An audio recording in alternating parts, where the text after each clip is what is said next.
Sejam bem-vindos ao Bem Temperado Podcast, onde cada entrevista tem pitadas de muita curiosidade e diversão. Eu sou Marcos Souza e hoje nós estamos babando pela entrevista, porque não é todo dia que a gente vai receber uma profissional de mão cheia.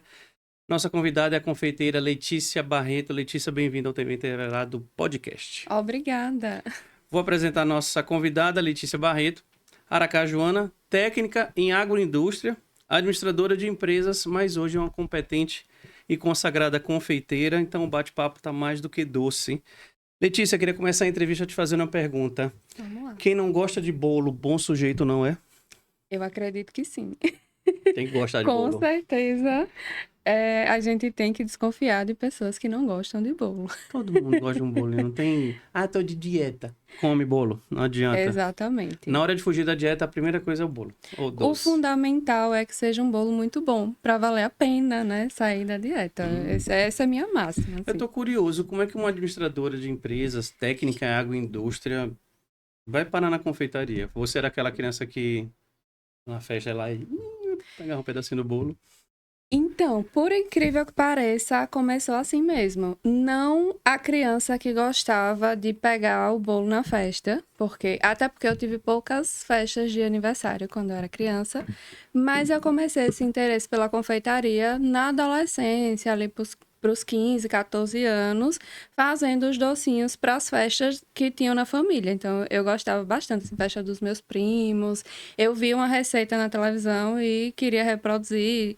Principalmente docinhos, né? Os bolos, a gente já entra em outro patamar, porque bolo eu era uma negação em bolo, assim, todos davam muito errado, mas docinhos, chocolates e tudo mais, sempre dava tudo certo. Normalmente começa fazendo brigadeiro, né? Primeiro do doce mais fácil todo mundo vai, né? Isso. Meu primeiro negócio dentro da confeitaria foi com ovos de Páscoa.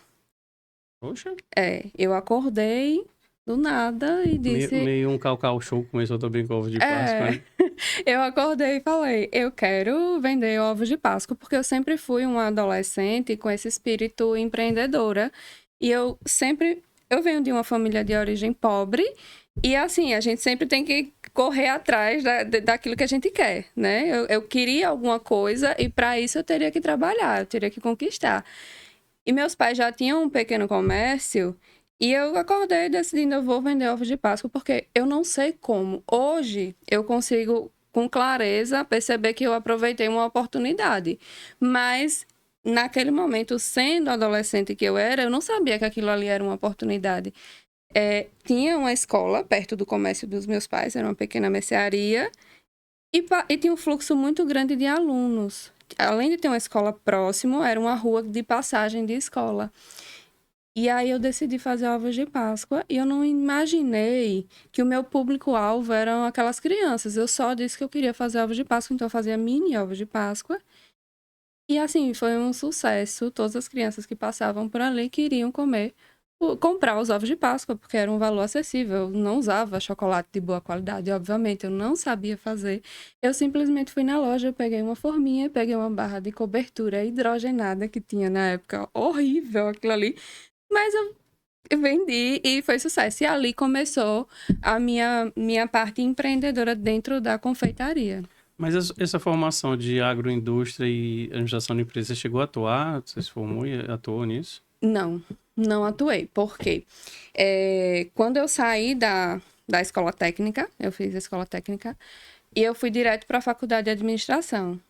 Na faculdade de administração, eu já estava cursando simultaneamente confeitaria. Já fiz um curso no Senac de confeitaria.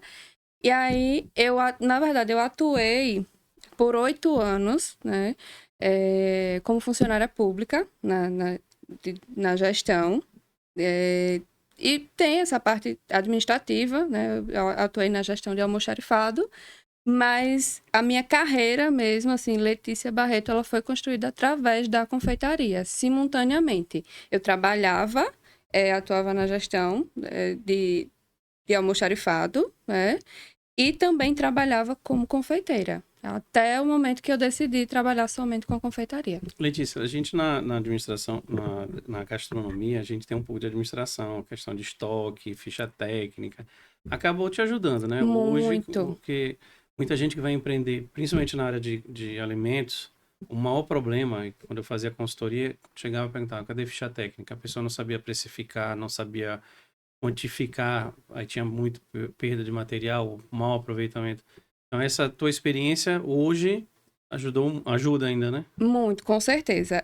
Eu costumo dizer até para as minhas alunas, que eu acho que eu nem coloquei, eu também dou aulas, né, da minha técnica, das técnicas que eu desenvolvi dentro da confeitaria, e eu costumo dizer que eu sou uma pessoa que me considero privilegiada, porque, graças a Deus, eu tive um conhecimento muito bom com relação a isso. Quando eu estava na escola técnica, eu nunca imaginei que eu iria virar confeiteira, e eu nunca imaginei que tudo aquilo que eu aprendi ali de alguma maneira eu ia aplicar dentro do meu negócio. Eu aprendi muito sobre manipulação de alimentos, sobre segurança sanitária, vigilância sanitária, todas as normas que a gente precisa ter para manipulação de alimento, todos os cuidados. E a gente estudava a parte técnica e a parte prática, a parte técnica teórica e a parte prática, que era muito rigorosa, assim, rigorosíssimo. A gente tinha vários padrões para seguir dentro da escola. E, de alguma maneira, eu consigo aplicar dentro da minha confeitaria, mesmo trabalhando na cozinha de casa, o que é importante falar. A gente tem que procurar ver quais são as normas e seguir o máximo que a gente pode, adaptando à nossa realidade. E a minha formação técnica me ajudou muito. E já a administração me ajudou nessa questão da gestão, de saber que, desde o primeiro momento que eu comecei a vender um produto, eu sabia que eu tinha que quantificar todos os meus custos e, enfim, toda aquela parte que a gente sabe, a parte financeira que a gente sabe que precisa para que uma empresa possa seguir firme aí no mercado. Eu vou pegar um gancho de você estar falando, até dar uma dica para quem está assistindo. Sebrae. Procure um Sebrae. É uma entidade, tem muito curso para você que abrir qualquer tipo de negócio. Você tem dúvida, procura o Sebrae. Eles vão dar esse suporte para vocês, até nessa parte. No restaurante é muito fácil levar à falência se você não tiver um treinamento e um conhecimento dessa administração, porque não deixa de ser uma empresa. Eu estou fazendo bolo. Calma, a gestão é complexa nisso. Você falou que fez curso de confeitaria, mas nessa época que você já começou a fazer, você já tinha uma referência, alguém que você lá ali eu vou Não, espelhar. eu fui para um curso básico de confeitaria no geral, só por conta desse meu interesse, né, na confeitaria, de uma forma geral, assim, e sem nenhuma pretensão. Eu não tinha pretensão alguma de vender produtos, né? Eu vendia lá atrás aqueles ovos de Páscoa quando eu era adolescente e tudo mais, eu vendi, mas eu não considerava aquilo ali já um empreendimento, né? Como eu falei, eu realmente não percebi que aquilo ali poderia ser um negócio. Eu aproveitei essa oportunidade porque eu queria ganhar dinheiro, enfim. Mas quando eu entrei no curso do Senac, eu não pretendia, eu só queria aprender. Não era nada Queria só demais. melhorar o bolo em casa. Isso, eu acabei conhecendo uma profissional que trabalhava com bolos, e aí eu me interessei, né, mais ainda por essa parte de bolos, e passei a admirar o trabalho dela. Ela ofertou um curso que já não era mais o curso do Senac, é um curso individual, né? E aí eu fiz esse curso. O primeiro curso de bolos que eu fiz foi de pasta americana. Eu comecei pela pasta americana. E hoje eu trabalho exclusivamente com bolos mais simples. E o meu carro-chefe são os caseirinhos. Nessa época você aí percebe, não, agora dá para começar a ter um segmento, um empreendimento. Você já encarou algum desafio, alguma dificuldade para se encaixar? Porque bolo é igual médico, é indicação. Você não vê ali, por mais legal que seja uma rede social, não tem lá o gosto.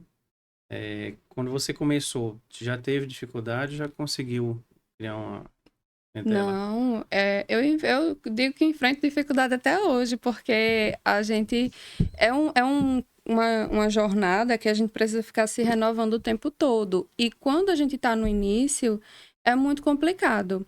Eu posso dizer que eu não senti tanto, porque eu sempre trabalhei na confeitaria simultaneamente a outros trabalhos.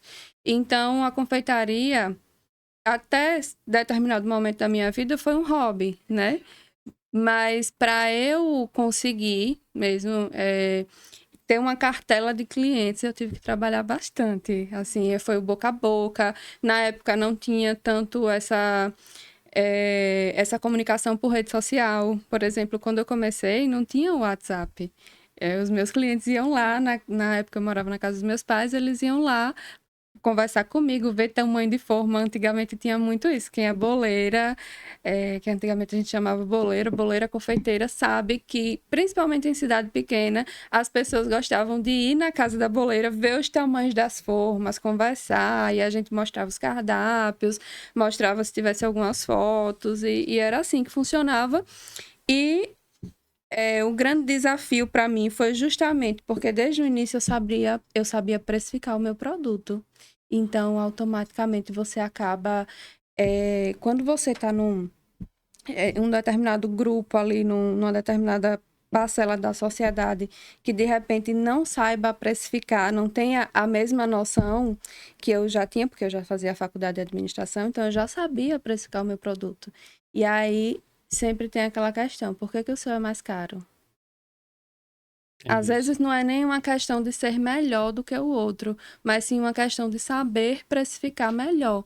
Porque quando a boleira é dona de casa, às vezes ela pega um ingrediente do armário da casa dela, ela usa o gás que comprou para ser feita a alimentação da família, mas não contabilizou para fazer o bolo para venda.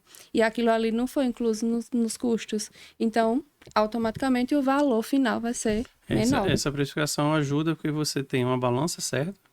E aí você pode ter até um produto mais barato, mas que é mais rentável para você que produz. Então, acaba tendo isso. Acaba, então, que você consegue entrar no mercado, as pessoas conhecerem a qualidade, mas também o preço diferenciado dos outros. Até porque você pode, na época, ainda tem hoje, né? Você encontrar, paga e não recebe aquilo que pagou. Ou paga muito caro e... Você acha que o mercado, vamos falar assim, de mercado de Sergipe, né? Ele ainda é movimentado, porque hoje vocês, confeiteiros, substituem a avó que fazia o bolo na festa de aniversário. Hoje a gente prefere ganhar tempo contratando, dar o tema, o bolo já vem com aquele tema. O mercado é movimentado ainda, Com certeza. não para. Com certeza. Inclusive aqui em Sergipe a gente está cada vez mais ganhando destaque com eventos de confeitaria, se tornando a cada ano mais grandiosos, assim. A gente que é da área acaba sabendo mais sobre esses eventos, mas eu tenho certeza que é uma área que está, assim, gerando muito movimento no negócio de Sergipe. Eu não sei se você conheceu, mas uma boleira, vamos chamar assim, Maritza. Já ouvi falar. Foi muito na década dos anos 90, 2000, era a principal, principalmente para casamentos, festa de 15 anos. Você pega esse nicho também? Não. É bem complicado. Você teve, assim, no início você falou, toda carreira tem desafios, né? O meu, como cozinheiro e depois virar chefe de cozinha, era autocrítica. Até hoje eu tenho isso. Você teve algum no início de falar assim, essa vai ser a parte que eu vou ter mais dificuldade? Os meus desafios são alguns, até hoje eu enfrento eles. Autocrítica, ansiedade. Quando eu comecei, que eu fazia bolo e pasta americana, eu tinha uma ansiedade muito grande. Eu tive problemas com isso. Não com os meus clientes, mas comigo. Assim, eu ficava, meu Deus, eu não vou conseguir fazer. Ou eu não vou conseguir fazer no tempo, porque eu gosto também de ter o compromisso. Justamente antigamente, tinha muito isso, que as boleiras atrasam, né? O pessoal ficava com medo, assim, de chegar no horário e não tá o produto pronto ali. E eu tinha muito isso comigo de não atrasar. E aí entra a autocrítica e a ansiedade também, que eu já ficava, eu vou acordar que horas? Quando eu comecei, além da gente ser lenta, eu tinha esse problema de não atrasar. E eu já ficava pensando, e se faltar energia? Faltar o gás. E se faltar não sei o que lá? O gás eu consigo controlar, mas e se faltar água? E se faltar energia? E se eu errar alguma coisa? E se não sei o quê? Então, se era um bolo para entregar no final da tarde, eu começava 8 horas da manhã o processo de decoração. Porque o processo do bolo mesmo, a estrutura do bolo já estava pronta. Precisa ficar pronta para descansar. Mas assim, a decoração eu já começava logo cedo, porque eu ficava na minha cabeça pensando que poderia acontecer qualquer coisa. E isso é muito ruim. Primeiro, eu não pegava, quando eu comecei, eu não pegava 2 encomendas de bolo no mesmo dia. Veja como é que você vai sobreviver com um bolo só, pelo amor de Deus. Mas depois, com o Você vai pegando o tempo, jeito, né? eu fui me tranquilizando e consegui me organizar e saber quais são os meus limites. Mas assim, até hoje, essa questão da ansiedade ainda é um grande desafio para mim. Eu vou te confidenciar uma coisa. Minha filha, com 5 anos, pediu pra eu fazer. Eu sempre fugi de confeitaria, né? Era a minha pior parte na faculdade, quando eu fui estudar na Argentina. Ela, com 5 anos, cismou que eu queria que eu fizesse o bolo. Frozen. 3 andares. 3 dias pra fazer o bolo. A pasta americana eu gastei quase todo o orçamento que Só eu na errava. pasta. Aí tinha que fazer de novo. Eu falei, não, gente, confeitaria é pra quem tem o jeito, porque não dá. Porque tem essa questão. Tinha que assar, esperar o bolo esfriar pra se desenformar, pra cortar, pra rechear. E tinha o prazo. Vocês trabalham com prazo, né? A pessoa encomenda, já tem a hora certa da entrega. A gente tá num lugar que não faz calor. Nada. Para bolo é uma maravilha isso. Tranquilo. Dá pra gente olhar assim dentro do mercado, quando a gente contratar e perceber que é uma pessoa que é mais profissional e aquela ali tá se aventurando. Uma dica para quem vai contratar. Hoje, graças a Deus, a gente tem um recurso muito importante que é o Instagram, né? Que facilita a vida como um todo. Para mim, como profissional, eu costumo dizer que o Instagram é a minha principal vitrine. Para as pessoas, enquanto clientes, o Instagram também precisa ser a principal vitrine. A dica que eu posso dar: olhe o trabalho daquela pessoa e veja se você se identifica com ela. Porque às vezes a pessoa está começando, mas isso não significa que ela não vai ser uma boa profissional. E eu acho que tem muito venda e essa questão de bolo de alimento, eu acho que tem muito uma questão de troca de energia. Você vai se identificar com aquela pessoa ou não vai se identificar com ela. Por exemplo, tem pessoas que chegam para mim no meu WhatsApp profissional pedindo orçamento de salgados. Se você rolar o meu feed todo do Instagram, você não vai achar uma foto de salgado em festa. E aí eu fico pensando, veja, eu não acho isso ruim, né? Mas eu fico pensando, é fácil dessa pessoa cair numa roubada. Porque eu poderia dizer, eu faço salgado pra senhora e entregar. Terceiriza e aí vem a besteira. Ou entregar ruim mesmo. Tipo assim, ó, eu vou aproveitar, porque se eu fosse uma pessoa ou querendo dinheiro ou alguma coisa assim, poxa, tô apertada, vou pegar essa encomenda. Eu sei fazer salgado, mas tem muito tempo que eu não faço, não tenho prática, não tenho experiência. Mas ela tá perguntando, eu vou pegar a encomenda, entendeu? E pode acontecer, porque assim como eu não tenho... Eu já trabalhei muitos anos com pasta americana, mas às vezes tem pessoas que perguntam, você faz esse bolo na pasta americana? E eu falo que não.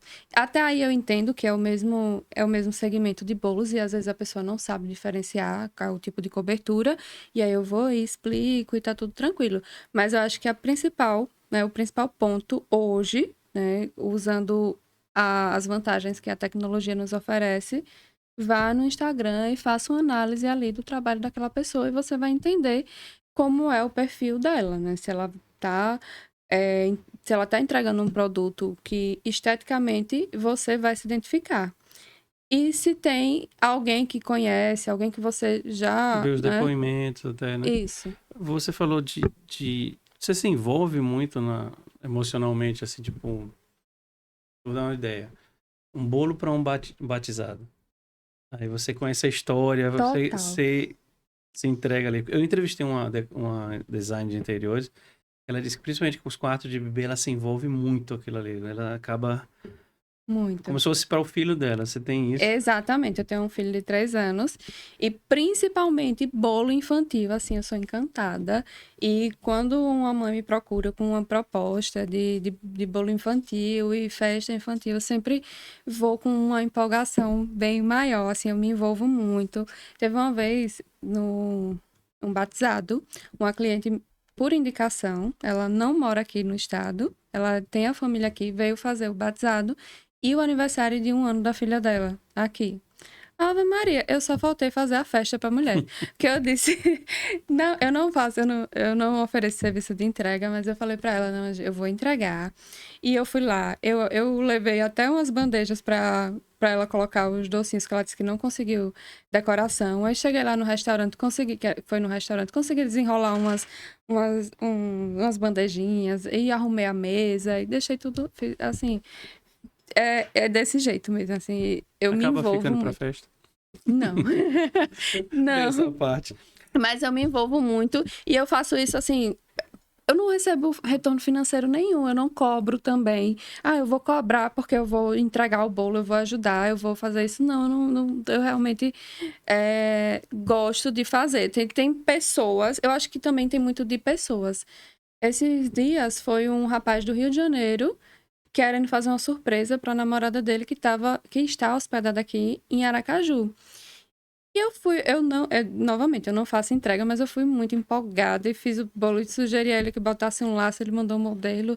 E a gente pode melhorar. Ele pode fazer um cartão? Posso fazer um cartão. E fui lá e entreguei. Porque, veja, a pessoa tá longe, né? A pessoa tá em outro estado, entra em contato comigo, confia, faz o pagamento antecipado. Eu acho isso super legal. E eu acho que o mínimo é eu entregar um trabalho com excelência. É legal você falar isso, porque eu acho que na prestação de serviços a gente tem que deixar um pouco separado o dinheiro. A gente tem que gostar do que faz, gostar do que está entregando, gostar do cliente, depois deixar o dinheiro para a gente gostar por isso, porque Isso. se você não tiver paixão, você sempre dizem que se você não se diverte no trabalho, ele se torna uma coisa chata. Tem que ter Exatamente. esse envolvimento. Letícia, eu sou de uma geração do glacê. Minha mãe, minha avó, que passava o dedão assim. E a Sim. gente passou por outras bases técnicas, que seria a pasta americana, o chantininho. Isso tem a ver com fase ou é gosto? Isso vai alterando? Eu digo que tem a ver com gosto, na minha opinião pessoal. Tem fases, porque, por exemplo, o chantilly, ele sempre existiu, né? Claro, teve o glacê, e depois tiveram os bolos de chantilly, que as boleiras faziam ali comum, normalzinho. Depois veio o chantininho. Quando veio o chantininho, na época que o leite em pó estava inserido ali naquelas receitas que deu um boom, que até hoje tem, né? Tem docinhos de leite em pó, enfim. É, eu acho que foi o grande estouro dessa cobertura. Só que hoje, a gente ainda tem locais que trabalham com glacê. Aqui em Aracaju ainda tem. E interior a gente vê de uma forma mais comum também, que é aquele glacê com gordura vegetal e açúcar refinado, que é uma delícia, por sinal. E tem o do O cliente, né? glacê. Também tem uma nostalgia. Ah, eu queria um bolo de glacê. Isso, só que hoje, mas já tem alguns clientes, porque tem o glacê real, que é aquele mais firmezinho, né? Ele é mais aquela capinha mais durinha, que era azedinho, que botava limão também. Aí tem o glacê de gordura vegetal, que é o açúcar com a gordura vegetal, e ele ficava aquela gordura na boca, né? Porque é muita gordura ali. E já tem gente que diz, eu não quero aquele glacê que fica com gordura na boca, não. E o chantininho, apesar de ter a gordura vegetal, né, o chantilly, o industrializado, ele tem um teor bem menor, assim, ele é mais suave, né? Aí teve a pasta americana, que todo mundo empurrava de lado. É, Ela vinha mais para decoração do isso. que... A pasta americana que poucas pessoas comem, na verdade, né? Tem muita gente que gosta, mas a maioria não gosta. É, quais, quais são as tendências mais fortes dentro da tua área de confeitaria? É o sabor? É a técnica? Ou é a decoração? Que mais influencia hoje no teu segmento de bolos? Eu acredito que seja sabor e aparência. A personalização em si, né? Isso, sabor e aparência. O meu carro-chefe é bolo caseirinho, certo? Então, assim, quando eu comecei a fazer bolo vulcão, foi na pandemia, inclusive. Na verdade, antes da pandemia, mas assim, a gente começou a vender muito bolo vulcão durante a pandemia. Bolo vulcão é aquele que a gente corta, ele derrete, né? O recheio Isso, tá mole, né? isso, que ele é um bolo caseiro, né? Um bolo comum, com furo no meio. E aí a gente enche de cobertura até transbordar, por isso que o nome é bolo vulcão. Depois a gente corta e ele parece um vulcão, assim. saindo aquela... Para gulosos como eu, é a melhor parte. Se puder dar uma colher, eu só vou ali no miolo. Então, tem isso. Quando eu comecei, a estética do bolo vulcão, ela era muito simples para mim. Era sempre um bolo todo coberto com aquela cobertura, assim, você não via parte do bolo. E eu nunca quis entregar aquele estilo de bolo, porque a confeitaria tem disso, né? Assim como na culinária, o empratamento sempre vai ser a assinatura de um chefe, independente da comida que ele vai fazer. E aí o bolo, eu sempre fiquei, eu não quero fazer bolo vulcão desse jeito. E as referências sempre eram essas. Aí eu gostava de um bolo uma técnica que é chamada de drip cake, que a gente vai fazendo com uma ganache e ele vai ficando as gotinhas, né? Só que eu fazia muito errado. Porque eu não tinha padrão de cobertura, eu não tinha padrão de ganache, eu não tinha nada disso. E com o tempo eu fui me aperfeiçoando e consegui fazer um padrão muito bom daquilo que eu queria entregar. E foi o grande destaque na confeitaria para mim. Não foram os bolos de festa, foram os bolos caseirinhos que fizeram com que eu me destacasse dentro da confeitaria. Então... Na parte de sabor, teve inovações, né? Eu falo assim, eu não conhecia, chegou pistache, mas ainda se tem as coisas novas, mas ainda tem aqueles sabores tradicionais, não tem jeito. O meu bolo mais vendido é o de chocolate com a cobertura branca. Simples não. É o meu bolo mais vendido, disparado, assim. Chocolate e cobertura branca. Na gastronomia, a gente tem uma coisa, mais ou menos, existe um evento de gastronomia na Espanha, San Sebastián, início do ano, deve ocorrer agora, final de fevereiro, início de março, que eles determinam a tendência da gastronomia durante um ano. Na confeitaria, vocês têm isso, surge, tipo, olha, o sabor que vai ser a tendência desse ano. Eu lembro que o Red Velvet, quando surgiu, no mundo inteiro, aí bombou. Vocês têm essa parte? Tem. O ano passado veio o pistache, né? Ele se mantém ainda, na minha opinião. Ele ainda se mantém. E hoje, com uma popularização maior. Porque ano passado eu ainda estava meio assim, né? Tipo, o que é pistache? Apesar de ser um ingrediente muito antigo, é uma castanha, não é um ingrediente popular, né? Mas aí ano passado entrou pistache em todas as datas de comemorativas que a gente faz na confeitaria, Páscoa, Natal, essas datas mais expressivas. E esse ano também. E aí a gente percebe isso quando as grandes marcas começam a lançar coisas com sabor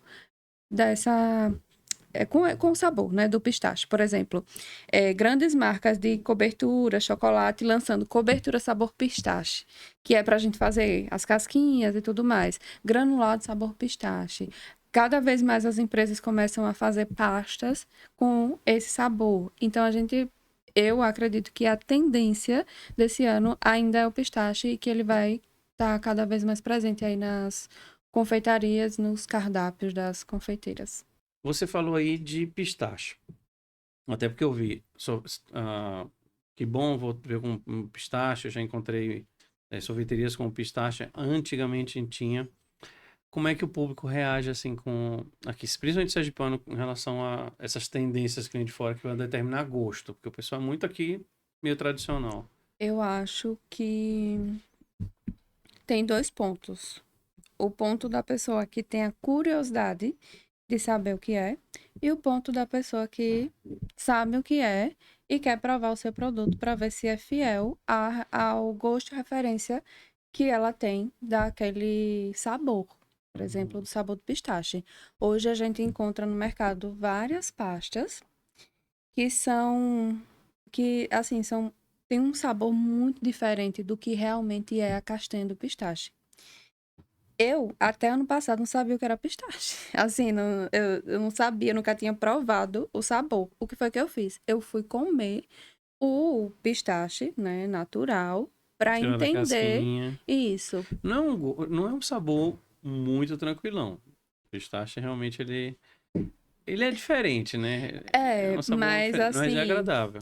tem algumas marcas que a essência é muito forte, Muito que não artificial, tem né? muito a ver com o gosto do pistache. Por exemplo, essência de baunilha. Eu não Nossa. gosto de essência de baunilha.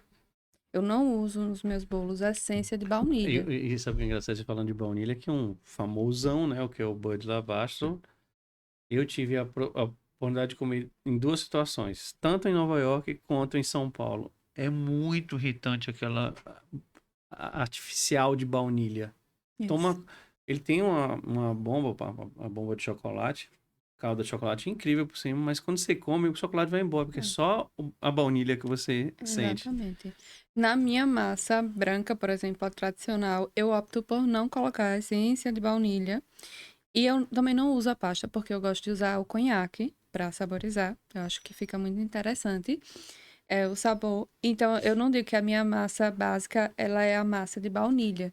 Principalmente porque a baunilha, geralmente, ela é mais acessível. A essência da baunilha. A baunilha em si, a fava da baunilha ou extrato, ou a pasta de baunilha que tem, de fato, fava de baunilha, é muito mais cara, né? Oh, E a essência, para mim, traz uma referência de bolo de pacote industrializado. Então, principalmente para os meus bolos caseirinhos, eu não queria trazer essa impressão de entregar um bolo caseirinho ali com sabor artificial de baunilha. Para mim não fazia muito sentido. Aí a gente volta para a questão do pistache, né? Se eu vou introduzir o pistache no meu cardápio, mesmo sabendo que ele é um produto de um alto custo, eu tenho que ver se eu vou usar o produto natural ou a pasta que venha chega com mais próximo. isso, com mais proximidade. Para confeitaria, como é que você trabalha com as opções? Sem açúcar, os veganos, os funcionais, dá trabalho. Eu não entro nesse público por várias questões. É um público muito. Eu acho que é um público muito focado. Como eu trabalho com a confeitaria convencional, tradicional, com açúcar e, enfim, tudo mais. Vem também a parte do que eu aprendi lá na escola técnica sobre contaminação cruzada. Eu sei que tem um público que não tem restrição alimentar, que é diferente, é uma opção. Você tem a opção de ser vegetariano, de ser vegano, de não consumir produtos de origem animal, mas também tem as pessoas que não podem por motivos de saúde. E como eu já tenho muita noção sobre contaminação cruzada, bactérias, essas coisas todas, eu nunca quis abrir o meu cardápio para esse tipo de produto, porque eu trabalho numa cozinha com equipamentos que manipulam farinha de trigo, açúcar. Às vezes você vai comprar para presentear alguém, por exemplo, que é celíaco, aí você vai me pedir um bolo sem glúten. Eu poderia até fazer um curso e fazer um bolo sem glúten.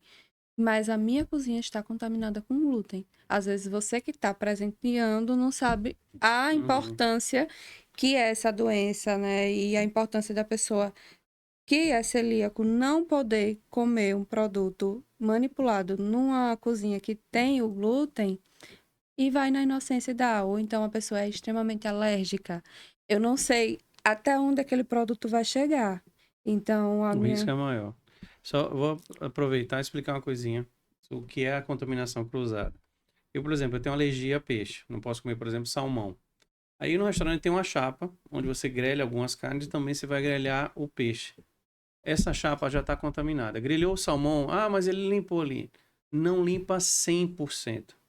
Então, eu que tenho alergia, vamos lá, passo uma carne ali, entrou em contato com resíduos daquele salmão, já me contaminou.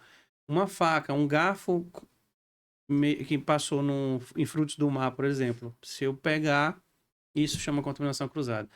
Na cozinha profissional, nós temos tábuas, por exemplo, tábua azul, vermelha, verde, amarela, para a gente não usar a mesma tábua para cortar tudo. Então, amarela para aves, a azul para peixes, a verde para legumes, vermelha para carnes. Então, a gente não mistura. É bem interessante falar isso porque, observe, gente que atende tudo pode acabar numa vacilada aí, pega uma pessoa, já viu o estrago, né?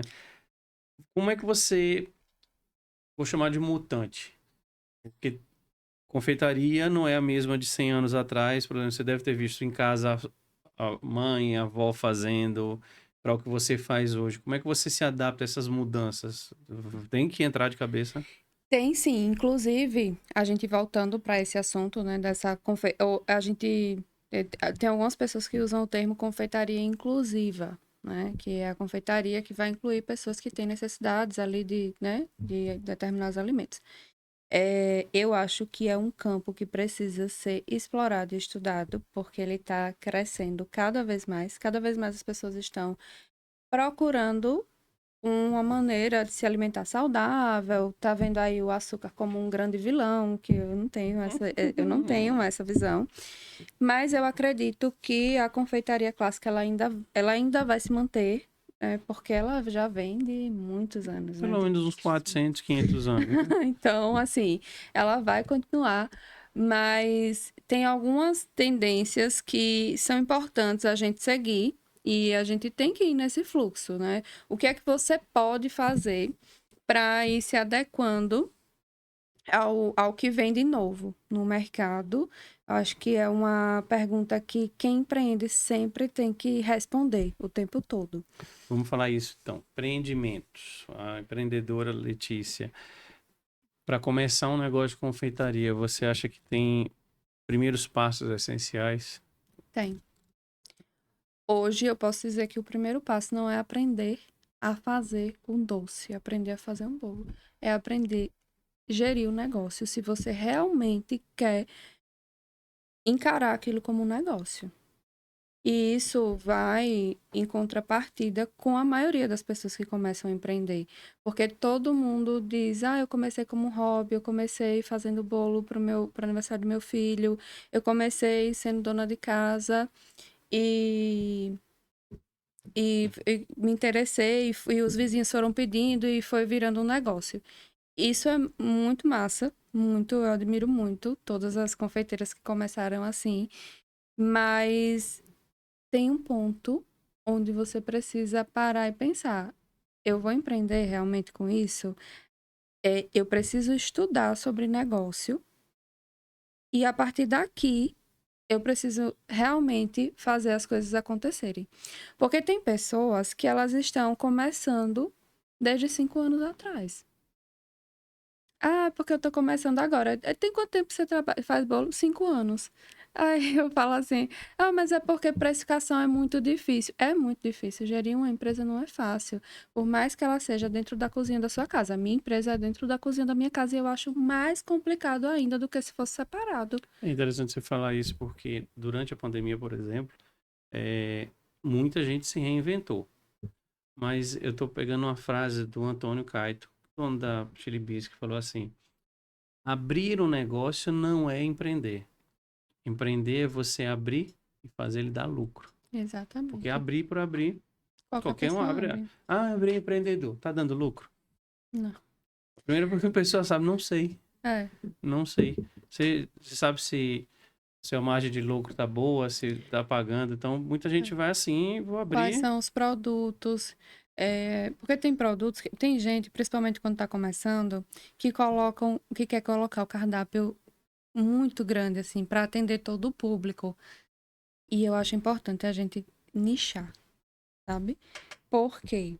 Porque primeiro que às vezes você está perdendo tempo, gastando energia e tendo que ter um estoque naquele produto que não te dá um retorno bom. E deixa de focar em um produto que te daria um retorno muito bom. Seria igual a churrascaria que vende sushi. Por aí, né? É bem isso, Você assim, quer fazer faz uma coisa, muito sentido. você deve também deve ter tomado muita porrada em relação à escolha de produto, né? Com Achar o certeza. fornecedor, achar a marca que dá rende melhor. Isso vai dando uma aprendizada, né? Isso. E hoje você consegue ter esse controle na gestão? Consigo, porque a gente tem justamente por conta da ficha técnica, né? Na ficha técnica a gente consegue, além de colocar as quantidades, marcas, fornecedores e tudo mais, então isso garante um controle maior. Apesar de que hoje, e é uma coisa que eu sempre falo para as minhas alunas, infelizmente o mercado brasileiro cada vez mais está entregando produtos de menos qualidade para a gente, né? A gente vê aí que o mercado está cheio de coisas que parecem, mas não é. E nós, confeiteiras, precisamos nos adaptar e também prestar atenção naquilo que parece, mas não é. Você falou em uma coisa, eu lembrei aqui. Não tô fazendo propaganda, viu? Eu já vi, juro você que eu já vi propaganda de confeiteira dizendo que o doce dela é feito com leite moça. Ela deixa bem claro, o meu é com leite moça da Nestlé, não uso leite condensado de outra marca. Isso tem a ver que quer vender e usam mais barato para render? Tem? Não tem a ver. Hoje, para mim, o leite moça não é referência mais no mercado, é referência de Não? qualidade. Não, Você não. perdeu. Infelizmente, não. Na verdade, eu já fiquei chateada, que eu nunca nem fui fã do leite moça. Nunca fui fã. E eu fiquei muito chateada quando a Nestlé lançou a mistura láctea de leite condensado. Eu fiquei extremamente chateada com a Ah, empresa. tem um que ele não Eles é o tiraram puro, do né? mercado, eles colocaram com a embalagem vermelha e tudo mais. Mas assim, para mim não fez o menor sentido aquilo ali. A, a marca, com um destaque muito grande no mercado mundial, né? Uma marca que é pioneira e referência em leite condensado no mundo, porque se você for em qualquer lugar do mundo, você vai achar, em alguns países, obviamente, com mais dificuldade do que outros, porque o leite condensado é popular aqui no Brasil, mas você vai achar uma lata de leite moça, uma lata de leite condensado Nestlé. Então, para mim, não faz sentido essa empresa entrar com um produto que é Subproduto. enganativo. É enganativo, porque você confia naquela marca.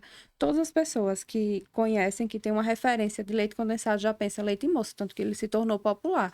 Você pode pegar qualquer marca, mas tem gente que vai falar, vou ali comprar um leite moça. Eu comprei, tem um leite moça no armário. E é uma outra marca, digamos assim. Então, se você, que já tem aquela memória, minha esposa, ela só usa o leite condensado moça. Você vê na prateleira, mas você viu que é uma embalagem vermelha. Mas você confia naquela marca. Então você não vai pensar que ali não é leite condensado. Você vai pensar, eles devem ser uma embalagem promocional, deve ser uma embalagem festiva, deve ser qualquer outra coisa. Você vai pensar que aquilo ali é leite condensado e não vai ler o rótulo. Eu tenho o hábito de ler o rótulo desde lá da escola técnica, porque a gente tem matérias ensinando a ler rótulo de produto. Mas a grande maioria da população não tem hábito de ler rótulo, então vai pagar. Eu já passei por uma situação que meu esposo comprou para mim um creme de leite, que na verdade era uma mistura para, enfim, da Nestlé, e tinham outras opções que eram creme de leite, mas ele disse: eu peguei esse porque era o Pela marca. melhor, Entendi. querendo me agradar, entendeu? E aí ele ficou super frustrado porque não era creme de leite. Então eu fiquei chateada com a Nestlé por conta disso, né? Com a moça. Isso quebra as pernas de vocês também, quando vocês têm já um padrão, né? Quando isso vai mudando, isso mexe com vocês. Isso, exatamente. É como eu ia dizendo, né? Para mim, nunca o leite condensado da moça, ele nunca foi um motivo para dizer que o meu produto é melhor ou não, certo? Hoje, no mercado, a gente consegue encontrar marcas de leite condensado que são muito boas. A gente tem que prestar atenção em alguns pontos, em algumas características, mas também tem como a gente se adequar, porque hoje, por exemplo, o percentual de gordura desses produtos lácteos, eles estão diminuindo cada vez mais. E para a gente que é confeiteira, isso causa um impacto muito grande no resultado final do nosso produto, né? Tanto na validade, quanto na textura, sabor. Tem técnicas para a gente resolver isso e não, né, e não ficar tão é, refém, digamos assim, do De que um produto. desse Não. movimento que está acontecendo na indústria. Deixa eu te perguntar, vou fazer uma justiça a vocês, em cima de uma frase que eu já ouvi de confeiteira, uma amiga minha que fazia bolo, ela até não mora mais aqui. Se Neide assistir, ela vai lembrar que ela falava isso pra mim. Confeiteira é muito criticada quando vai fazer o preço do produto. Porque ela escuta muito, ah, mas isso é só farinha e ovo. Na precificação, você tem muitos outros produtos, vem marca, tempo, equipamento, é isso que faz o preço, né? Para as Sim, pessoas poderem entender e serem justas, né? exatamente. E além disso, tem a qualificação do profissional, Muito. entendeu? Então, assim, é, Claro que isso vai variar, né? É uma opinião muito pessoal, mas vamos dizer, uma pessoa que fez confeitaria na Le Cordon Bleu faz um investimento altíssimo, porque é muito cara, é uma escola referência de confeitaria mundial. E ela, você acha que ela vai botar o preço dela, tipo, ela não vai incluir o investimento que ela fez naquela faculdade? Ela precisa incluir, é igual qualquer outro profissional, um médico que vai incluir aquele investimento, ele precisa ter o retorno, né? Enfim, Vocês então, têm, na sua área, na minha, a gente tem a Semana Mesa São Paulo, final de novembro, início de novembro, final de outubro, início de novembro. Na confeitaria vocês têm eventos, tem, aí é tem. nessa hora onde aparece produto, técnica, pessoas, né? Isso, tem dois grandes eventos que se destacam muito na confeitaria, que é a FIPAM. Na verdade, a FIPAM ela é mais voltada para panificação, mas tem, assim, consegue atrair um público da confeitaria. E tem a Mara Cakes, que é uma É, feira que acontece lá em São Paulo e agora eles estão expandindo para outras regiões. e aí é custo, porque você tem que ir para esses eventos, Exatamente. aí surge equipamento novo, tem que adequar, isso aí vai tudo pro preço, né? Com certeza. É, e foi já teve um grande erro que serviu como aprendizado para você? Fala assim, esse eu tomei na canela e não repito mais. Meu Deus do céu, agora eu não consigo lembrar exatamente, porque a gente tem vários erros, né? Assim, comete vários erros, mas eu não consigo lembrar, assim, um destaque, assim, de... Tá, pensei agora, lembrei. Teve já um grande erro. Não foi, eu não tô lembrando agora de alguma coisa relacionada a cliente, que obviamente já deve ter tido, né? Mas teve em relação ao produto. Eu vi uma margarina numa promoção. E aí eu falei, caraca, vou aproveitar essa promoção e vou arrasar. Você já tinha, não tinha usado? Nunca tinha. Não. Na verdade, eu tinha usado já dessa marca, só que numa embalagem de 1 quilo, né? E aí eu comprei aquele balde de 15 quilos. E eu disse, eu vou arrasar, porque tá saindo quase a metade do preço do valor do quilo, né? E vai ser essa, eu tava com produção muito grande e tal, aí eu vou comprar. Na época, eu tinha um forno que tinha capacidade para mais ou menos 20 bolos caseirinhos. E eu lotei o forno. Ai. E olha, já sendo experiente, mas aí eu disse, eu vou arrasar, já usei essa margarina de outra vez. Todos os bolos deram errado. Todos. Saía gordura, assim, ó. Transbordava gordura e eu não sabia o que estava acontecendo. E tava horrível. Horrível aquele negócio. E aí eu descobri que a composição da margarina, quando tá em uma embalagem grande, tipo aquelas de 15 quilos, ela é diferente de uma embalagem de até 1 quilo, porque precisa de ter mais conservantes. E isso pode Influenciar influenciar lá no... diretamente no resultado final da massa do bolo. É por isso que eu não... Assim, calma. É por isso que eu não gosto... Não quis cair na confeitaria, porque eu falo muito que a cozinha quente me permite... Eu vou botar mais um pouquinho de tempero. É, E a confeitaria, você botou 1 grama de uma coisa, perdeu tudo, né? exatamente. Não dá pra ir na empolgação, né? Você Não. foi na empolgação. Foi. E quebrei a cara feio, assim. Só que serviu de aprendizado. Hoje eu levo isso para todos os meus cursos. Eu falo, não compre Quis dar um margarina. jeitinho, É, quebrou. Rede social, Letícia, hoje não tem como fugir. Todo profissional trabalha com rede social. Eu produzo aqui o podcast, mas não é só a plataforma YouTube. Eu tenho que estar na rede social formando alguma coisa. Ela impacta muito na tua área. com certeza. Eu posso te dizer que se não fosse a rede social, eu não estaria aqui hoje. Porque, para mim, eu acho que não tinha, assim... A rede social, ela trouxe um impacto tão grande na minha vida profissional, dentro da confeitaria, que eu consegui alcançar pessoas que não, tipo, em outros países que eu nem conheço, que eu jamais imaginaria conhecer, né, ou atingir ou alcançar através da venda de produtos digitais. Eu não decidi vender curso, decidiram por mim. entendeu? Decidiram por mim, chegaram lá no meu Instagram e falaram, eu quero aprender, porque justamente quando eu falei sobre o meu bolo vulcão, a forma como eu comecei a apresentar, gerou um impacto muito grande nas redes sociais, porque era uma forma diferente. Geralmente a massa do bolo, ela não fica aparente, ela não ficava aparente, era só aquele brigadeiro... E um bolo mais, aparentemente mais simples, né? Apesar do bolo caseirinho ser um bolo simples, eu sempre quis trazer uma estética mais bonita. Hoje eu não considero os meus primeiros bolos bonitos, mas muita gente considerou e aí começou a vir muita gente, né, através das minhas redes sociais e querendo aprender comigo como era que eu fazia, né? Como é que eu consigo chegar nesse resultado. E eu consegui alcançar pessoas, tipo, de Japão, de Portugal, de Nova York, e estudando também para tentar fazer com que aquelas pessoas reproduzissem lá naquele país que não tinha os mesmos ingredientes que aqui. Aí você tem que conciliar a confeiteira da influência. Sim, Acaba ocupando um tempo também, né? com Pra certeza, cuidar de rede muito social. tempo, muito tempo. E aí a gente faz esse É porque balanço. hoje eu falo muito que a cozinha deixou de ser cozinha. Vamos falar da nossa área.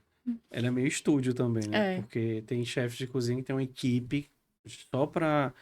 Tem Djalma, eu tô falando é de você, viu? Eu tenho um amigo meu em Belo Horizonte que ele tem um estúdio na cozinha. Nos dois restaurantes dele. E as fotos dele são incríveis. E mexe muito. O Djalma até participou de reality nacional. E ele falou isso, Marco. Se não fosse a rede social para impulsionar o Osso, que é o restaurante dele, com as minhas fotos, as pessoas comem a foto. Vem para cá por causa da foto, aquela carne suculenta, chega aqui e aí ele tem que entregar o que tá a na carne foto. que tá na foto. Aí você tem que fazer a mesma coisa. Exatamente. E isso te atrapalha um pouco, assim, briga com o teu horário? Não, eu Você não consegue? acredito que atrapalha. Eu não faço produção de tudo, né? Como eu trabalho com um produto que é nichado, todos os bolos, eu saio bolo temático de lá. Todos os bolos temáticos eu procuro tirar uma foto, né? Procurar sempre deixo um lugar ali na bancada pra gente conseguir tirar foto. Mas, por exemplo, o bolo vulcão. Às vezes eu produzo um vídeo, que foi através dele que eu consegui alavancar nas redes sociais, né? Produzo um vídeo, procuro fazer alguma coisa ali rapidamente, ou eu faço isso quando eu estou com mais tempo, né? Eu aproveito o útil ao agradável. Essa vida dentro da rede social, ela tem alguma situação que foi marcante, ela se tornou... Claro, você vende por ela, mas você tem uma venda assim que... Um cliente que foi a Tem. rede social que Tenho se vários. juntou a eles. Tenho vários. Tem pessoas que eu tenho conexão muito boa, assim, e eu nem conheço essa pessoa pessoalmente, por exemplo. E viram amigas mesmo, e pessoas que mandam feedback de ler meu hoje. Por exemplo, eu tenho uma amiga, eu vou contar essa história que eu acho muito legal. Eu tenho uma amiga que é uma pessoa mágica, assim. Quando ela comprou o meu primeiro curso, que ela veio com as dúvidas, assim, eu disse, meu Deus, que mulher doida. Mas depois eu fui entendendo, né? Ela era muito agoniada e tal. Eu fui conversando com ela e fui entendendo. E a evolução dela dentro da confeitaria foi tão linda e eu pude acompanhar. E eu recebia mensagens dos clientes dela me agradecendo. Você tem É, formado ela. exatamente. E aí ela falou bem assim, Lê, você realizou meu sonho de receber um elogio de um cliente, porque eu não tinha padrão nas minhas receitas, o meu bolo não era gostoso como é hoje.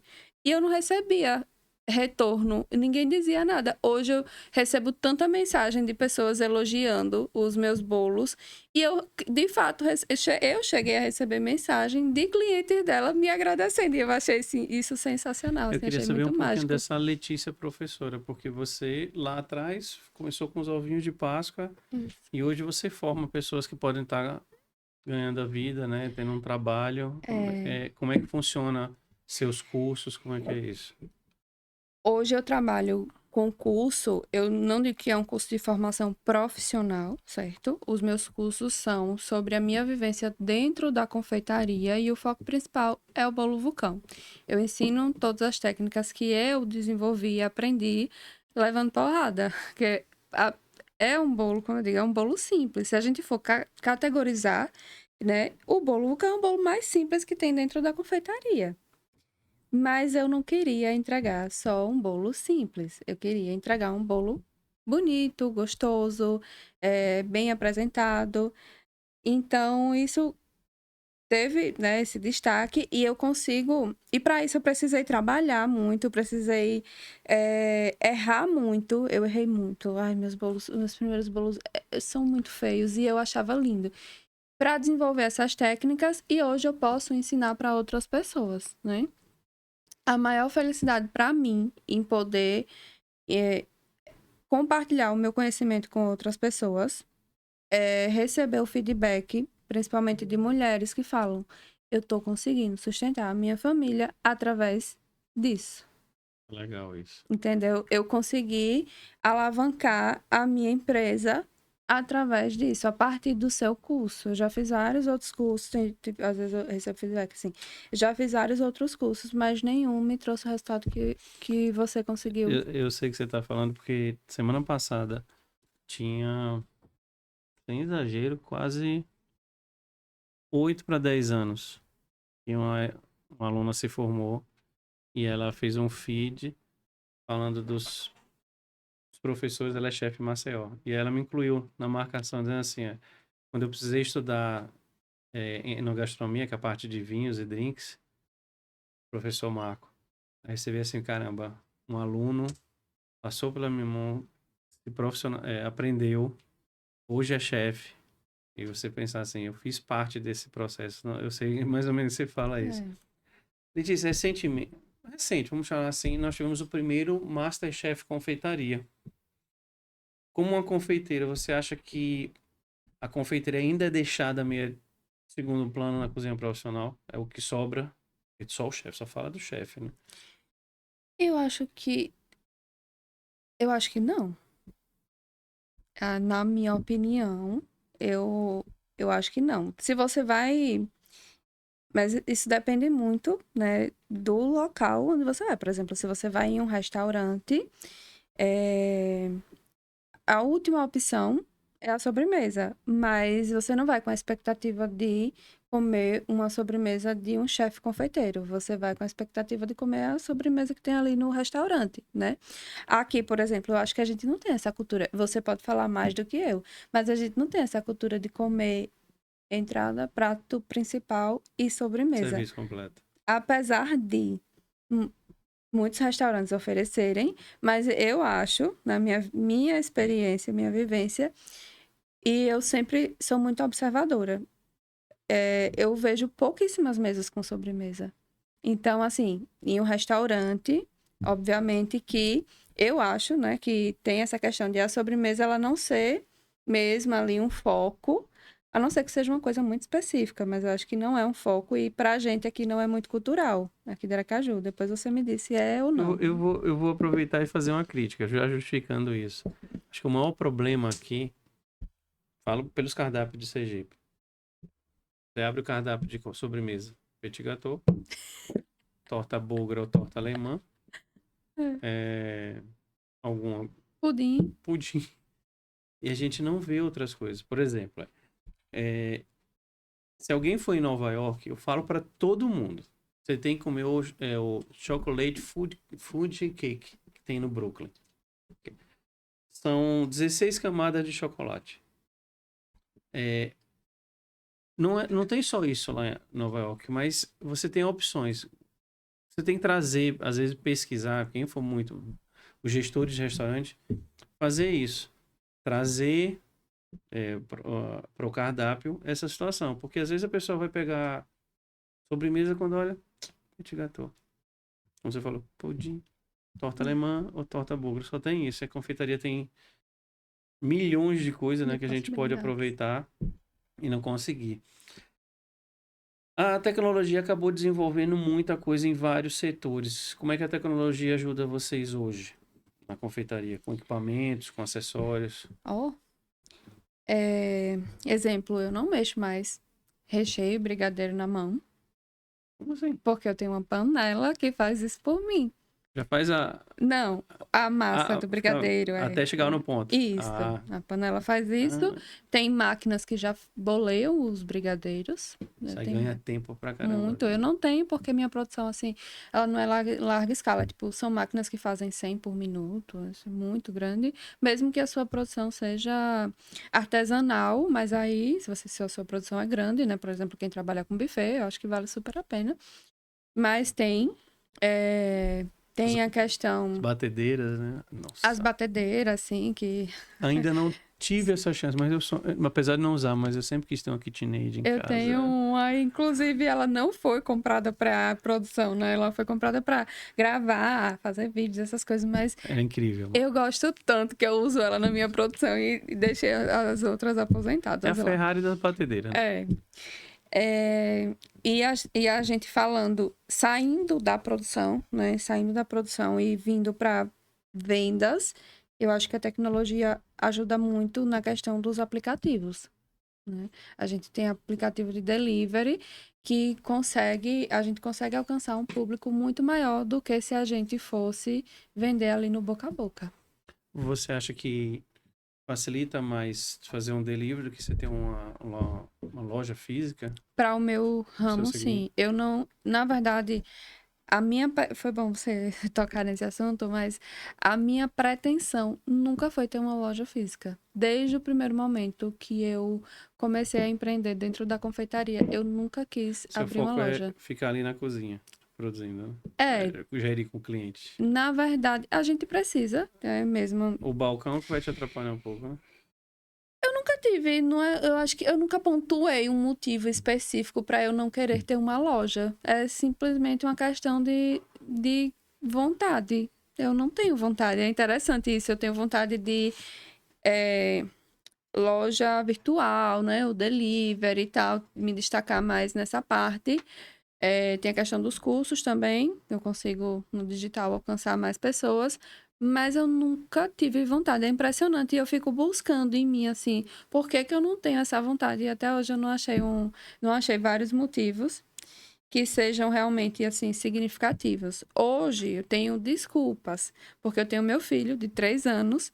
E se eu for vamos dizer, se hoje eu digo, eu vou decidir abrir uma loja, eu poderia. Mas eu sei que, no mínimo, eu tenho que trabalhar muito ali durante os 2 primeiros anos, até aquele negócio se estabilizar.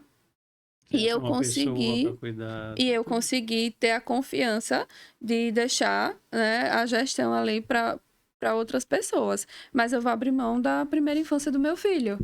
Eu tenho uma curiosidade. Eu ligo para você, entre em contato, Letícia, estou precisando de um bolo, aniversário tal, uma coisa assim. Tem um tempo mínimo que precisa, pelo menos, 24 horas, 48 horas? Tem. Dependendo do bolo, tem sim. Só que hoje eu tô trabalhando para reduzir esse tempo. Porque uma coisa que eu vejo muito em redes sociais é justamente confeiteiras falando sobre isso. Ah, mas é porque quer cliente que quer bolo de última hora e não sei o quê. Eu não faço parte desse grupo de confeiteiras que critica cliente que quer bolo de última hora. Eu faço parte do grupo que está trabalhando para poder atender os clientes que querem bolo de última hora e eu conseguir entregar um produto com excelência. Eu vou te fazer uma pergunta assim, meio confidencial. Já teve aquela cliente reclamando que você deu vontade de dar uma torta na cara? De tanta coisinha, de detalhezinho. Já, Nossa. já. Assim, tem cliente. Hoje eu consigo. Eu já fui muito a pessoa de revirar o olho.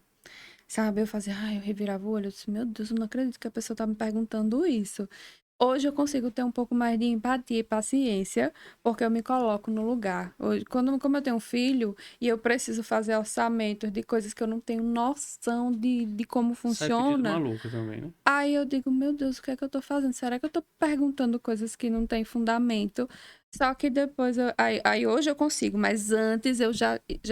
E já tiveram clientes assim que são muito detalhistas. Aí hoje eu explico o seguinte: mesmo sendo um bolo decorado, mesmo sendo um bolo que fui eu que fiz, que eu reproduzi, é um trabalho manual e artesanal, muito dificilmente ele vai sair exatamente igual ao que você, né, ao que tá aí na foto, mesmo sendo eu quem fiz esse primeiro bolo. Tenho curiosidade, naquelas fotos suas que tem uns acessórios, até você que faz os de decoração, tudo é feito por vocês? Tem nome, tudo, plaquinhas, é tudo que você faz? Assim, decorando o bolo com placas, Ah, tudo é feito por vocês? não. Tem confeiteiras que optam por fazer. Eu opto por terceirizar esse serviço porque eu realmente não tenho noção de como que aquilo funciona. Até tem um pouco porque eu já fui lá na menina que faz pra mim pra entender como funciona o trabalho dela, né? E saber melhor, para não ficar também sem noção. Mas é outra. Mas aquela parte do desenho no bolo é manual, você mesmo que faz. Isso. Aí isso tem estudo, né? Tem que ter Treinamento. técnica. Eu posso te dizer, confidencial aqui. Eu não sou muito boa com bicos em chantilly, que é diferente de bicos com brigadeiro, né? Muito diferente, porque a textura, a pressão da mão, é tudo diferente. Eu não sou muito boa com bico em chantilly. E o grande segredo é treinar. Só que eu nunca gostei muito de bolo com bico, que inclusive voltou com tudo para o mercado no Vintage Cake. E quem não Como é isso? é aquele bolo que é todo trabalhado com bico, igual de Que as rodas que antigamente. ficava. Nossa Que Senhora. aparece, por exemplo, nas séries com aqueles bolos de casamentos reais, que aqueles bolos bem trabalhados com bico e tudo mais, voltaram agora com tudo, assim. Mas eu não gosto muito, eu não sei fazer muito essa parte. A gente falou de bolo.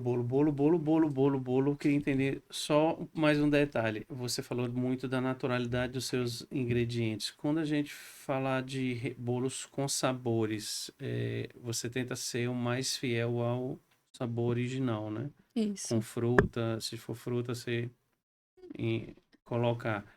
Aí as pessoas devem estar pensando assim, só falaram de bolo. Tem bolo aí? Ela trouxe. Senão não ia ter graça, gente. Não tem graça. A produção já me trouxe aqui, olha, primeira cestinha da Letícia. Isso aqui é um bolo de Esse é um bolo de laranja. laranja. Laranja Bahia. Gente, e foi embora a minha dieta. Esse é um dos sabores mais impactantes, assim, da Olha, confeitaria. gente, eu vou botar aqui. Daniel, não brigue comigo não, viu? Eu só vou olhar, prometo. E aí, É só uma olhadinha. tem uma calda no meio, ok? Tem, é a caldinha de laranja. E a laranja Bahia é uma fruta, uma espécie, um tipo de laranja. É aquela laranja que ela é toda laranjinha mesmo por fora, que ela não é verde. Quer que eu ajude? Me ajude, que eu tô com medo até de... Já tenho a prática aqui. Aí, assim, não só bolos confeitados, mas bolos tradicionais tá na sua linha de produção. Sim. Qual é o meu nicho de confeitaria? Deixa eu botar pra cá. Ele é a confeitaria para pequenas comemorações. Porque Café, a empresa ali, é assim, um aniversário de até 50 pessoas, festinha. Tem laranja em cima. É bem cheiroso. Ó, gente, vou botar aqui nessa câmera aqui. Ó, a Letícia ali. Ó. Não tem cheiro, não tem gosto, vocês vão ficar só. Quem quiser vai ter que pedir para ela, porque esse aqui. Aí, um café de empresa, um coffee break. Isso, e tem os bolos festivos também, que são até 50 pessoas. Como eu digo, né? Pequenas comemorações, porque tem gente que a gente vê as festas super grandes, né? Festas de mega casamentos, formaturas, festas com pessoas muito grandes que exigem aqueles bolos mais esculturais, Você acha bolos que grandes. esse tipo de bolo ele perde um pouco por ser um bolo para muita gente? Ele perde aquilo, a finesse? Não perde. Não. Se o profissional ele for qualificado e comprometido, ele vai entregar. Podem ser 1.000 para 1.000 convidados, ele vai entregar perfeitamente. Eu acho que é uma questão de escolha de público mesmo. Por exemplo, eu faço bolos para casamentos, mas são casamentos mais intimistas. E eu amo fazer esse tipo de bolo, entendeu? Eu vou contar uma historinha. Conte. Fui para um casamento em São Paulo. Eu acho que você conhece essa confeiteira. Aí, quando falaram de quem era o bolo, eu já fiquei assim, nossa. Expectativa lá Aí em eu já cima. fiquei. Letícia, eu passei vergonha. Porque eu pedia para repetir o bolo. Era incrível, que era um bolo de champanhe mesmo. Bruna. Da Isabela Suplicy. Ah, eu pensei que era a Bruna, porque ela usa Da bastante. Isabela Suplicy. E aí o garçom passava, eu, me dá um pedacinho, me dá mais um pedaço. Era incrível, porque era um bolo tão fofo. E era uma cobertura bem, bem suave, mas você sentia o cheiro de espumante e o gosto de espumante. Mas ficou marcado esse bolo na cabeça, porque foi muito detalhista e foi o bolo real mesmo. O bolo que estava na decoração do Sim. casamento foi cortado. Ainda tem os bolos de ovos no teu cardápio, no teu... Tem. É o bolo tradicional, né? O bolo que não vai... Na verdade, eu coloco a saborizaçãozinha do conhaque, né? Mas ele tem um gosto tradicional do bolo, sim. Sem a A essência. produção me trouxe aqui que eu vou precisar fazer Prova. essa parte. A gente já teve aqui com o Pablo César, que a gente aproveitou e fez umas degustações de vinho, né? E aí era impossível a gente não fazer. Eu vou botar aqui ó, na frente, ó, na câmera central, para vocês. Eu vou fazer as honras de cortar este bolo. Eu já estou destruindo. É por causa da laranjinha, a mas aí laranjinha. não tem problema. Aí eu tiro uma fatia mais larga. É, exatamente. Tá feita, Já desculpa. foi intencional. Me fala um pouquinho desse bolo. É massa. É um bolo com massa amanteigada. E, inclusive, nele nem vai leite. Vai o suco da laranja mesmo. Não tem leite? Não tem leite. Aí, gente. Mas não é zero lactose, porque vai a margarina, né? E essa laranja Bahia, ela não tem aquela acidez que a laranja pera tem. Então, você consegue comer essa laranja porque ela fica caramelizada, enfim, forma essa caldinha aí. Ela vai ficar falando, eu vou comer. Ela vai falando, eu tô comendo aqui. E as características do bolo amanteigado é justamente esse, ele ser Muito fofinho, derreter, né, desmanchar na boca. E Falando de Sergipe, você consegue usar os nossos frutos para trazer alguma coisa para o teu trabalho? dá para usar sim, mas eu nunca testei, porque justamente eu trabalho com aquela linha do que é mais pedido, do que é mais tradicional. Por exemplo, aqui em Sergipe tem a Associação das Mangabeiras, né? E elas fazem um bolinho com a geleia de mangaba que é delicioso. Mas eu nunca me atrevi a fazer, porque eu acho que já é aí um patrimônio delas. Você tem algum tipo de bolo que ainda não fez e você sonha fazer? Aquele bolo assim, já viu ou já imaginou, falta fazer ele? Tem algum? Algum bolo que eu gostaria muito de fazer? Eu acho que não. Não tem assim Às vezes eu acho que eu preciso me desafiar mais, de ficar assim, vou testar novos sabores e enfim, né? Mas eu não paro assim para pensar, eu quero fazer esse aqui desse jeito. Justamente porque, como a minha linha ela é mais de bolos mais simples, eu sempre tô ali dentro inserida naquele ambiente que eu me sinto confortável. E aí eu acabo. Eu acho até que é um defeito, assim, eu acabo não querendo me desafiar. Sua cozinha é um laboratório. De vez em quando você vai lá só para Sim, produzir. eu testo massas, por exemplo, como eu acharia como eu gostaria que ficasse. Exemplo, eu tenho um bolo de tapioca com coco que é muito bom, por sinal. E aí sim serve de teste, né? Tem outro bolo que eu faço que é tipo. Sabe aquele bolo de tapioca que é o bolo mesmo? Branquinho. Eu tenho um bolo amanteigado de tapioca com coco, que é maravilhoso. Inclusive, eu fiz eles hoje. Ela tá me destruindo aqui, ela só falando. Eu queria assim, quando você for fazer esses testes, aí dá errado, não me convida, eu fico lá embaixo, assim, toma, deu errado. Tem toma aí. combinações que eu faço, por exemplo, que não são tão comuns aqui. Hoje eu finalizei o meu bolo de tapioca com coco, com a cobertura de leite condensado e lâminas de amêndoa, que eu acho que fica sensacional. Crocantezinho. Isso, exatamente. Acho que fica sensacional.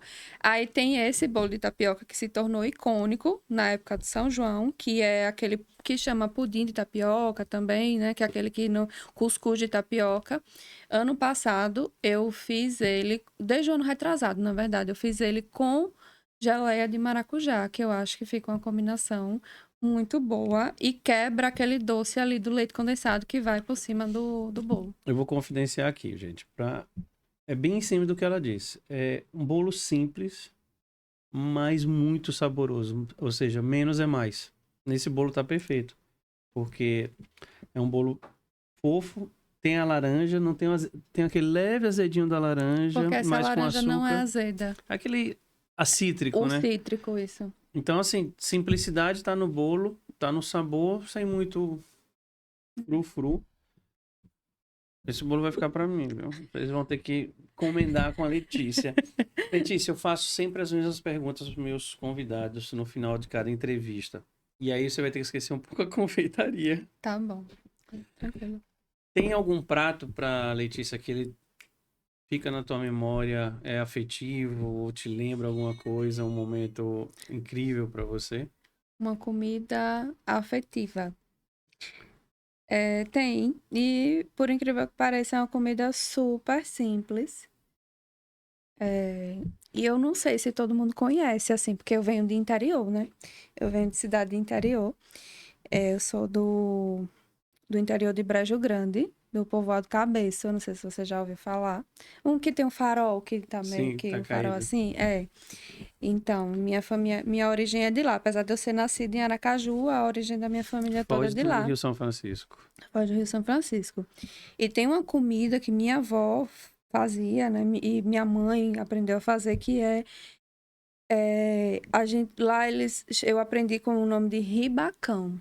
Mas eu sei que existe o rubacão. Um bacão. E não é a mesma coisa, não é. Não é baião de dois, porque vai outros ingredientes. Essa comida que minha mãe e minha avó faziam, que eu costumei comer, é feijão, arroz e leite de coco. Os dois cozidos, né? Esses ingredientes cozidos misturados assim juntos e fica muito gostoso. E é uma comida que me traz é bem confortante assim para mim. Lembra da família. Que eu gosto de comer. Eu não sei fazer, sempre que eu preciso comer, minha mãe quem faz. E aí os acompanhamentos, e geralmente, como eu venho lá é ribeirinho, né? E a principal atividade é a pesca, então geralmente era acompanhado com peixe frito.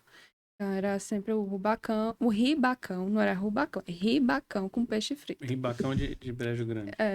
Da minha E mãe. tem alguma coisa que você fala assim, que não como por nada nesse mundo, não me ofereça, muito obrigado, não vamos quebrar a amizade por causa disso.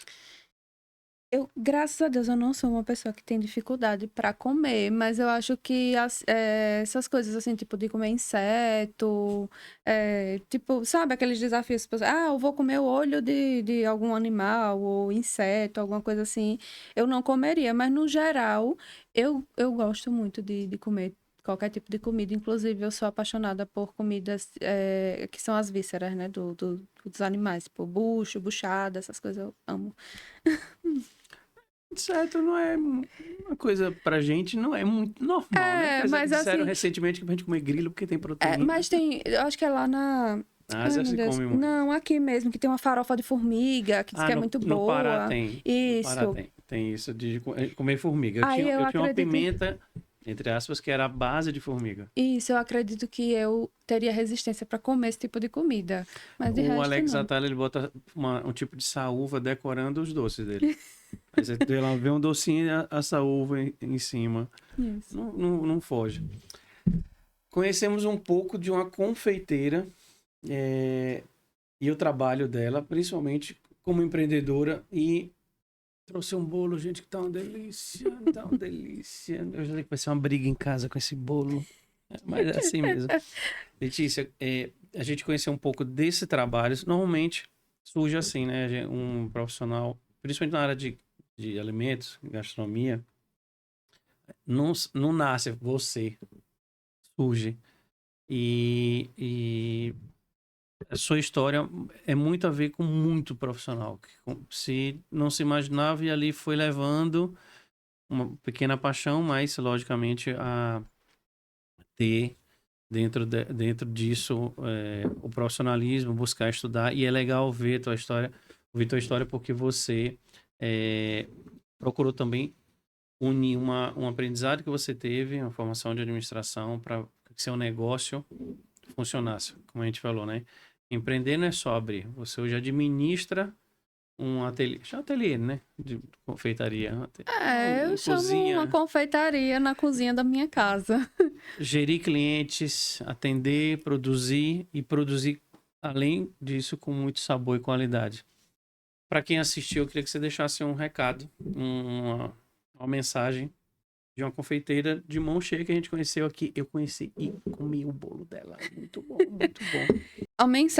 Uma mensagem simples que eu quero deixar, né? Independente do ramo de negócio que você queira atuar ou empreender, eu acho que você tem que pensar se você se imagina fazendo aquilo, né, por muito tempo ou durante todo o processo da sua vida, se você realmente gosta de fazer aquilo, principalmente dentro da confeitaria, que não é um trabalho fácil. Não, a gente vê as fotos bonitas, mas por trás tem todo um processo que é realmente muito árduo e que exige tanto do nosso físico quanto da nossa mente. Então, a confeitaria é linda, sim, mas ela também é muito exigente da gente. Então, se você quer entrar para a confeitaria de fato, você já tem que se fazer, né, várias perguntas. E se essas respostas forem positivas, seja bem-vinda. Recado dado para quem se interessa em confeitaria, quer entrar nesse ramo, como qualquer outro. Se dedique, estude, se prepare, ame o que você faz, porque o sucesso é garantido. Fazendo com amor, o melhor tompeiro existe. Gente, muito obrigado por acompanhar essa entrevista, vocês que já acompanham o Bem Temperado Podcast. Agradecer aos nossos patrocinadores, Tioli e Casa da Música, sempre presentes em cada episódio. Para você que acompanha, não está inscrito, se inscreva no canal, deixe seu comentário nessa entrevista, assistam outras entrevistas, acompanhe a gente no Spotify, todas as entrevistas, a cada segunda-feira nós vamos colocar uma entrevista com alguns trechos para que vocês aguçem a curiosidade e venham assistir. Sempre agradecer a nossa audiência e a vocês que estão acompanhando o Bem Temperado. Muito, muito obrigado. Como eu sempre termino, a gente se encontra numa próxima entrevista com um bate-papo bem temperado. E eu vou ficando aqui comendo meu bolo, tá, gente? Valeu. Tchau, tchau.